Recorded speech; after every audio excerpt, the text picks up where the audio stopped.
ಒಂದು ಕಡೆ ನಾಳೆ ಸರ್ಕಾರಿ ರಜೆ ಘೋಷಣೆ ಮಾಡಬೇಕು ಅಂತ ಬಿಜೆಪಿ ಒತ್ತಾಯ ಮಾಡ್ತಾ ಇದೆ.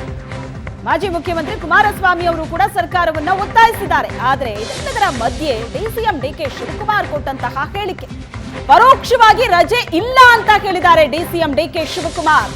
ನಾವು ಭಕ್ತಿ, ಗೌರವ, ಧರ್ಮ ಪ್ರಚಾರವನ್ನ ಮಾಡೋದಿಲ್ಲ. ನಾಳೆ ಸರ್ಕಾರದಿಂದಲೇ ದೇವಸ್ಥಾನಗಳಲ್ಲಿ ಪೂಜೆ ನಡೆಯುತ್ತೆ, ಪ್ರಾರ್ಥನೆಗಳಿಂದ ಫಲ ದೊರೆಯುತ್ತೆ ಅನ್ನೋದು ನಮ್ಮ ನಂಬಿಕೆ. ಪ್ರಾರ್ಥನೆ ಮಾಡ್ಕೊಳ್ಳಿ ಅಂತ ಹೇಳ್ತಾ ಇದ್ದೀವಿ.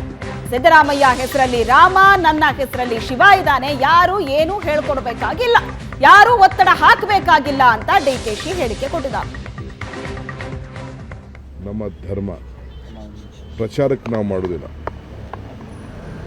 ನಮ್ಮ ಭಾವನೆ ಇದೆಯಲ್ಲ, ಈಗ ಸರ್ಕಾರ ನಮ್ಗೆ ಯಾರೂ ಏನು ಕೇಳಿಲ್ಲ, ಯಾರು ಹೇಳೋ ಅವಶ್ಯಕತೆಯೂ ಇಲ್ಲ.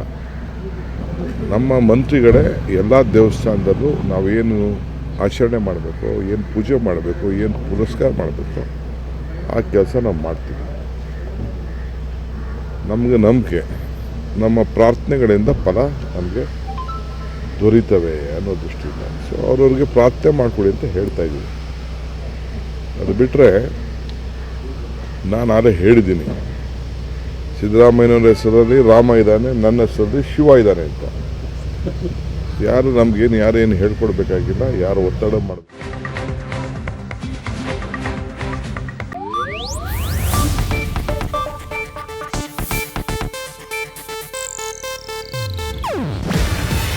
ಇದು ಏಷ್ಯಾನೆಟ್ ನ್ಯೂಸ್ ನೆಟ್ವರ್ಕ್ ಪ್ರಸ್ತುತಿ. ನೀವು ನೋಡ್ತಿದ್ದೀರಾ ಏಷ್ಯಾನೆಟ್ ಸುವರ್ಣ ನ್ಯೂಸ್.